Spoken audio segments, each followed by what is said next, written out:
할렐루야, 주님의 이름으로 문안드립니다. 우리 다 같이 사도신경으로 신앙 고백하심으로 11월 14일 목요일 새벽 예배를 시작하겠습니다. 나는 전능하신 아버지 하나님 천지의 창조주를 믿습니다. 나는 그의 유일하신 아들 우리 주 예수 그리스도를 믿습니다. 그는 성령으로 잉태되어 동정녀 마리아에게서 나시고 본디오 빌라도에게 고난을 받아 십자가에 못 박혀 죽으시고 장사된 지 사흘 만에 죽은 자 가운데서 다시 살아나셨으며 하늘에 오르시어 전능하신 아버지 하나님 우편에 앉아 계시다가 거기로부터 살아있는 자와 죽은 자를 심판하러 오십니다. 나는 성령을 믿으며 거룩한 공교회와 성도의 교제와 죄를 용서받는 것과 몸의 부활과 영생을 믿습니다. 아멘. 하나님 감사합니다. 오늘도 저희들에게 귀한 생명 주시고 또 이 아침 예배 자리로 나오게 하심을 감사를 드립니다.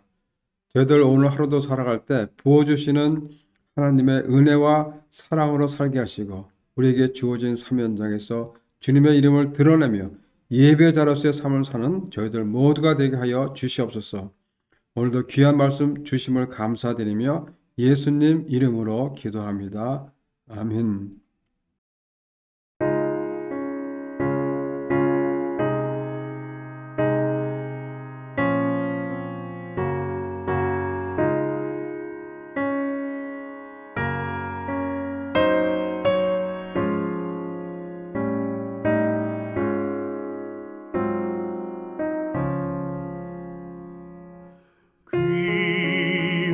귀하신 주여 날 붙드사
생각을 가버리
예, 오늘 우리에게 주신 하나님의 말씀은 사도행전 12장 1절부터 12절 말씀입니다. 그때에 헤롯 왕이 손을 들어 교회 중에서 몇 사람을 해하려 하여 요한의 형제 야고보를 칼로 죽이니 유대인들이 이 일을 기뻐하는 것을 보고 베드로도 잡으러 할세 때는 무교절 기간이라. 잡음에 옥에 가도 군인 넷씩이 네 패에게 맡겨 지키고 유월절 후에 백성 앞에 끌어내고자 하더라. 이에 베드로는 옥에 갇혔고 교회는 그를 위하여 간절히 하나님께 기도하더라. 헤롯이 잡아내려고 하는 그 전날 밤에 베드로가 두 군인 틈에서 두 쇠사슬에 매여 누워 자는데 파수꾼들이 문 밖에서 옥을 지키더니 호련히 주의 사자가 나타나며 옥중의 강체가 빛나며 또 베드로의 옆구리를 쳐 깨어 이르되 급히 일어나라 하니 쇠사슬이 그 손에서 벗어지더라. 천사가 이르되 띠를 띠고 신을 신으라 하거늘 베드로가 그대로 하니 천사가 또 이르되 겉옷을 입고 따라오라 한대 베드로가 나와서 따라갈새 천사가 하는 것이 생시인 줄 알지 못하고 환상을 보는가 하니라. 이에 첫째와 둘째 파수를 지나 시내로 통한 세문에 이르니 문이 저절로 열리는지라. 나와서 한 거리를 지나매 천사가 곧 떠나더라. 이에 베드로가 정신이 들어 이르되 내가 이제야 참으로 주께서 그의 천사를 보내어 나를 헤롯의 손과 유대 백성의 모든 기대에서 벗어나게 하신 줄 알겠노라 하여 깨닫고 마가라 하는 요한의 어머니 마리아의 집에 가니 여러 사람이 거기에 모여 기도하고 있더라. 아멘. 네, 우리가 사도행전을 보면 복음이 땅끝까지 증거될 때 핍박과 고난은 복음을 확장시키는 도구가 되었음을 우리가 볼 수 있습니다. 기독교의 큰 박해가 시작되는 오늘 본문은 8장부터 이어지는 종결 부분이라고 할 수 있습니다. 11장까지 보면 초대교회의 복음 사역은 오순절 성령 강림 이후 예루살렘에서 붙은 복음의 불길은 급속도로 번져 우리 주님의 예언대로 유대인들의 성역인 예루살렘을 벗어 유대와 사마리아 그리고 팔레스타인 전역에 이르렀던 것입니다.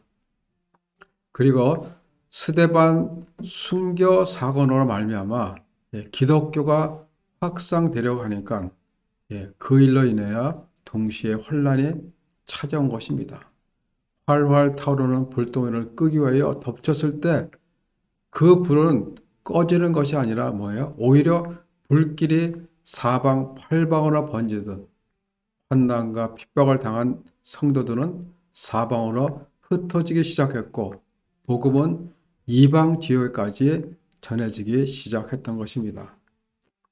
또한 베드로가 이방인 고넬료와 만난 사건을 계기로 사도들을 위시하여 또 교회 지도자들은 이방 전도에 관심을 가지기 시작했으며 또 어떤 사람들은 헬라인에게도 복음을 전했던 것입니다. 11장 20절에 보면 그 중에 구브로와 구레네 몇 사람이 안디옥에 이르러 헬라인에게도 말하여 주 예수를 전하니 이로 인해서 복음이 본격적으로 뭐예요? 이방인 지역으로 확산해 나갔던 것입니다. 그리고 마침내 이방인 지역인 안디옥에 교회가 세워지게 되었음을 우리가 볼 수 있습니다. 이렇듯 평범한 사람들의 입을 통해 복음이 전해져 세워진 이 안디옥 교회가 점점 부흥되고 있을 무렵에 예루살렘 교회는 또다시 박해에 직면하게 됩니다. 오늘 본문은 바로 복음의 시발점이었던 이 예루살렘 교회가 다시 핍박을 받게 되는 사건입니다. 이제까지 있었던 예루살렘 교회에 대한 박해는 주로 유대교에 의한 박해였습니다. 그것은 유대 종교 지도자들이 자신들의 종교적 기독교를 지키기 위한 것이었습니다. 그런데 오늘 본문의 헤롯 왕의 박해는 정치적 박해로 더 노골적이고 더 가혹하여 정말 예루살렘 교회가 큰 위기에 직면하게 됩니다. 예나 지금이나 정치적 박해는 어느 나라이든 생명까지도 위협을 받을 정도로 큰 핍박입니다. 우리가 성경을 보면 헤롯이라는 이름이 많이 나오는데 본문에 나오는 헤롯은 예수님이 탄생 때 유아 학살 명령을 내렸던 그 헤롯 대왕의 손자인 헤롯 아그리파 1세를 말합니다. 이 헤롯 왕은 아주 부정직한 정치인이고 또 백성을 섬기는 일에는 전혀 관심이 없었고 그냥 사람들의 인기와 권력에만 관심이 있었던 왕입니다. 그는 유대인들의 환심을 사기 위해서 친유대 정책을 폈으며 또 그의 권력을 유지하기 위해서 갖가지 곤모술수를 쓰는 기회주의자였습니다. 그래서 헤롯은 자신들의 종교적 기독교를 유지하기 위해서 어떻게든 기독교를 없애버리려는 유대 종교 지도자들의 환심을 사서 자신의 정치적 입지를 강화하려고 그 핍박의 칼을 휘둘렸던 것입니다. 그래서 예루살렘 교회의 지도자였던 야고보는 마침내 헤롯에 의해서 순교를 당했던 것입니다. 그러자 유대인들이 이 일을 보고 기뻐하는 것을 보자 이번에는 뭐예요? 베드로마저 죽이고자 그를 옥에 가뒀던 것입니다. 베드로마저 죽인다면 유대 종교 지도자로부터 아마 상당한 인기를 얻을 것이다 라고 생각했던 것입니다. 그리고 베드로의 투옥은 유대인들에게 특별한 의미가 있었습니다. 그는 예수님의 제자들 중 수제자로 알려졌기 때문에 유대인들의 환심을 사는 일에는 베드로를 투옥시키는 일 이상 더 좋은 일이 없었던 것입니다. 그리고 지금 불길처럼 타오르는 이 복음의 불길을 잡는 일에는 베드로를 투옥시켜 그를 죽이는 일이 가장 좋은 방법이다라고 생각했던 것입니다. 결국 베드로는 옥에 갇히게 되고 초대교회 성도들은 갑자기 그들의 지도자를 잃게 되었던 것입니다. 여기서 우리가 주목해야 할 것은 이때 교회 지도자를 잃은 교회는 무엇을 했느냐라는 것입니다. 5절에 보니까 베드로는 옥에 갇혔고 교회는 그를 위해 간절히 하나님께 기도하더라. 아주 단순한 말씀인 것 같지만은 상당히 큰 메시지를 담고 있습니다. 교회가 그를 위해서 함께 모여 기도한 것입니다. 그냥 기도한 것이 아니라 생명을 걸고 기도한 것입니다. 당시 상황으로서 잘못하다가는 기도하는 자들도 잡혀갈 수가 있었던 그런 상황이었던 것입니다. 고난과 핍박, 삶의 위기는 이 세상을 살아가는 누구에게나 다가옵니다. 여러분은 살아가면서 위기에 부딪히면 어떻게 하십니까? 사람들은 보통 위급한 상황이 생기면 먼저 세상적인 방법을 찾게 됩니다. 오늘 본문에 나타난 상황도 보면 억울하게 죽은 야고보와 또 옥에 갇힌 베드로를 위해 교회가 로마 정부에 대해서 항의나 시위를 벌였다든지 아니면 교회 그 지도자들이 회의를 하여 여론을 만들 수도 있습니다. 그러나 교회는 항의나 또 여론도 만들지 않았습니다. 모여서 대책도 논의하지도 않았습니다. 그리고 문제 해결 방법도 찾지 않았습니다.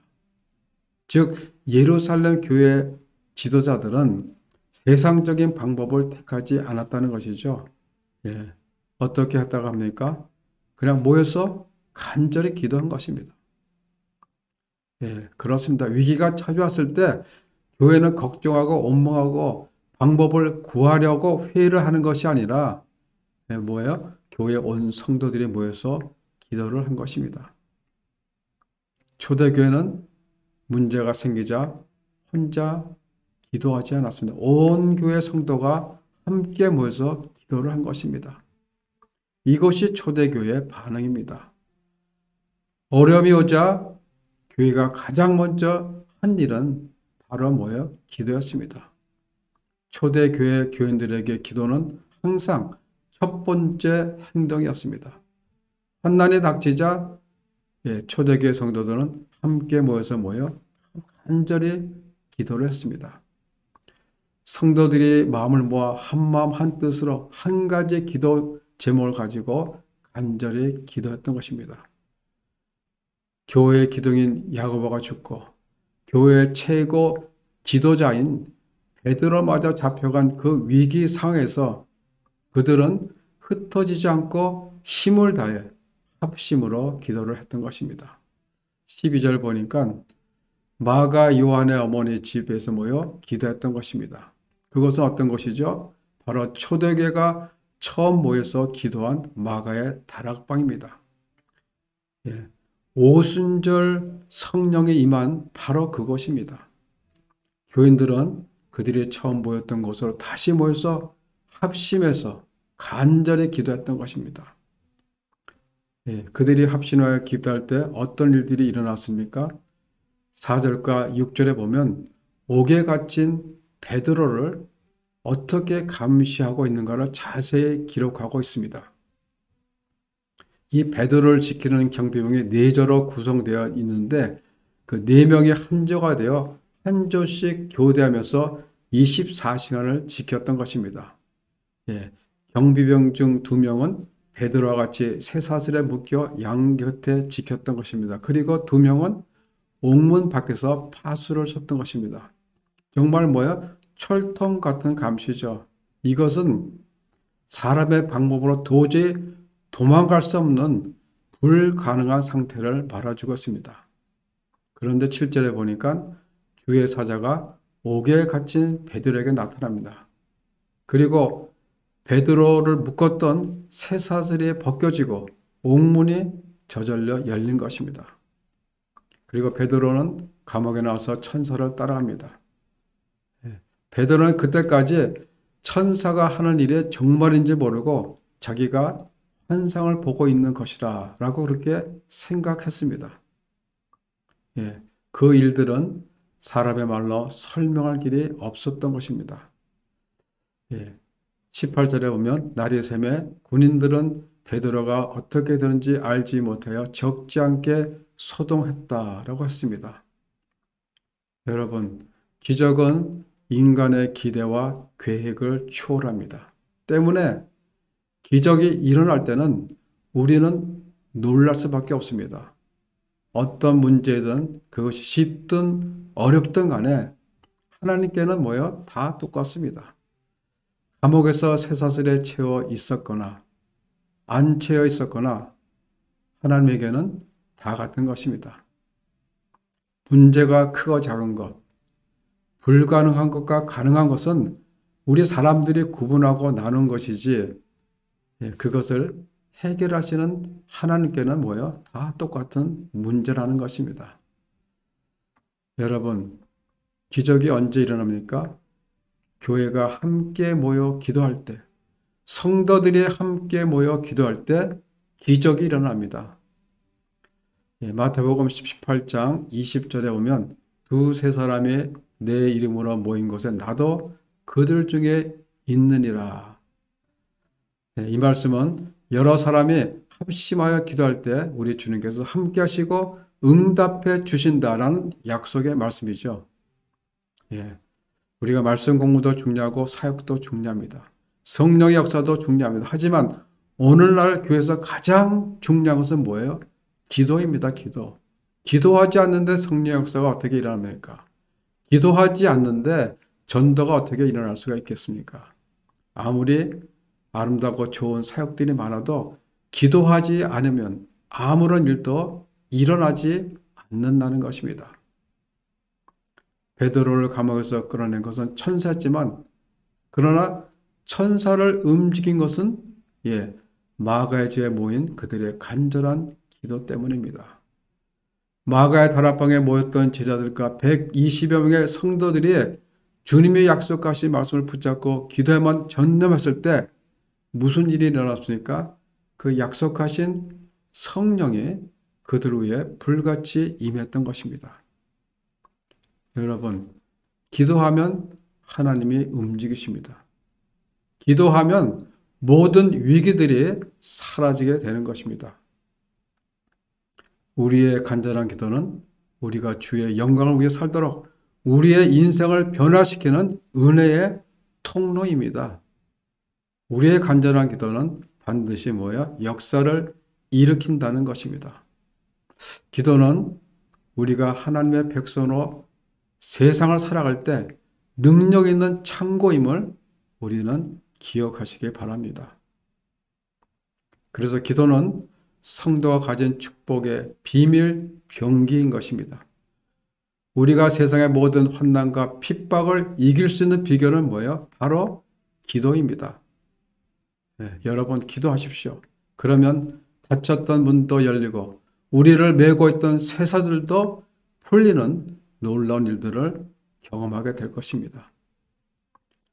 하나님과 깊은 영적 교제를 통하여 우리의 시각과 우리의 현재 삶을 넘어서 예배해 놓으신 그 놀라우신 하나님의 축복과 기적들을 우리 섬기시는 성도님의 삶 속에서 경험하시는 우리 성도님들 모두가 되시기를 주님의 이름으로 축원합니다.